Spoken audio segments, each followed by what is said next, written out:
First, of course, I have to say thank you. It's such an honor to speak alongside such distinguished, incredible people, and to be speaking to such an audience as you. So thank you so much, just in advance for listening. I really do appreciate your time. So I want to start with a question. What did you love when you were 9 years old?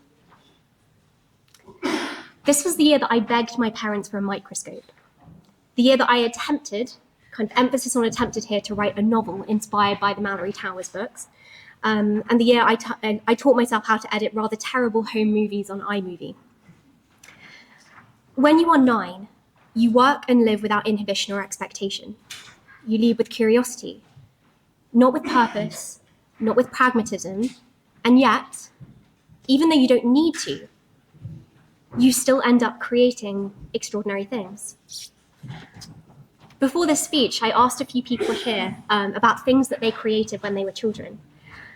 Someone created a magazine which they would pass between their family. It was like a family magazine that was passed between aunts and grandparents. Someone else kept a book of inventions, like lists of inventions and things they wanted to create. Think also of the young Charlotte Bronte, who, if you didn't know, created the most extraordinary miniature books when she was a child. They're so small that you have to use a magnifying glass if you're going to read them. She wrote them all by hand, and then they were meant to align with this imaginary world that she created with her siblings. These aforementioned projects are not useful per se, but they are extraordinary demonstrations of curiosity. And then, of course, we grow up. We think practically, we think rationally, and curiosity often can fall to the wayside. You may possibly have certain expectations about this talk from the title, Self-Learning in the Digital Age. But I'm not going to be talking about AI or digital humanities, as maybe might be expected. Instead, I want to talk to you about social media. I've created social media content around books and education for 10 years now, which makes me, yes, that dreaded, slightly stigmatized word, an influencer. Somehow during this time, I've built a community of nearly 1 million people on YouTube around learning, books, and what I like to call mindful productivity. So digital worlds. We often talk about young people living in digital worlds. One study by the Youth Sports Trust found that 99% of participants interviewed between the ages of 16 to 25, in the UK, use social media every day. But there has been a shift recently, ironically within the very spaces of TikTok and Instagram and YouTube, as people advocate for analog media instead. In this digital age, where we are spending so much more time on screens, where the majority of our lives exist online, it is analog which is trending. Notebooks, physical books, CDs. My content on YouTube similarly bridges digital and analog, as I encourage people to engage with real books, to write on paper, to step away from screens, all the while, and the irony is not lost on me, while doing this through a screen. I think it reminds us that being part of a digital age doesn't mean exclusively using digital media, and analog still has its place.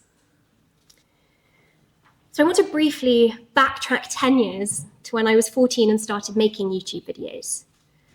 I was in the throes of my GCSE preparations and was very much feeling the intensification of exam pressure. So I started sharing study tips with other students online. My love of learning, my fascination with the material slowly, over those 2 years, started to dwindle, until the only important thing was the answer, what the mark scheme wanted, what I could memorize and transcribe to ensure that I got the best grade.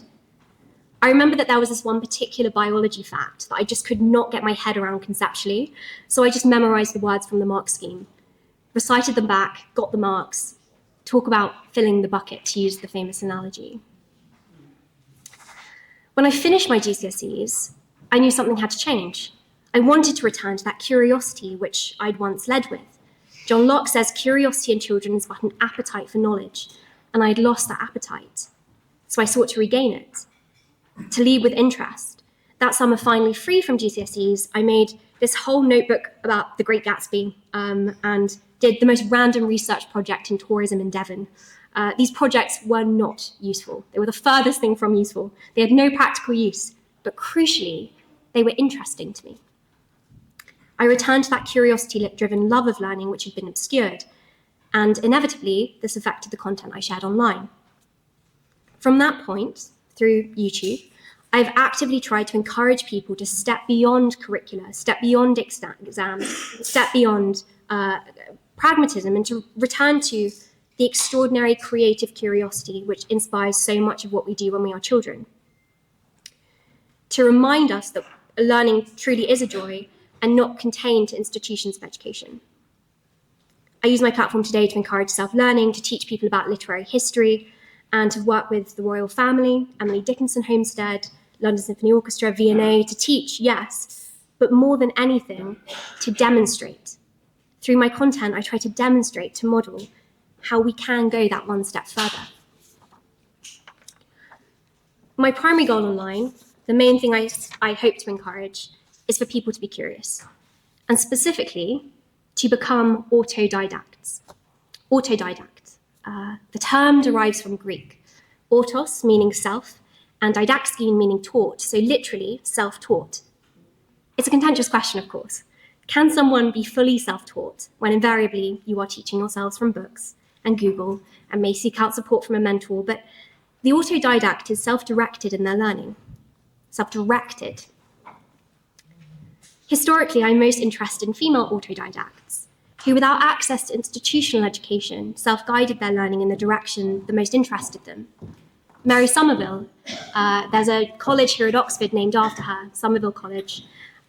She taught herself algebra, geometry, and Greek from her uncle's library. Taught herself Greek so that she could read the Greek texts that were there. Or Jane Lumley, who was a girl, became the person ever to translate Euripides from Greek into English.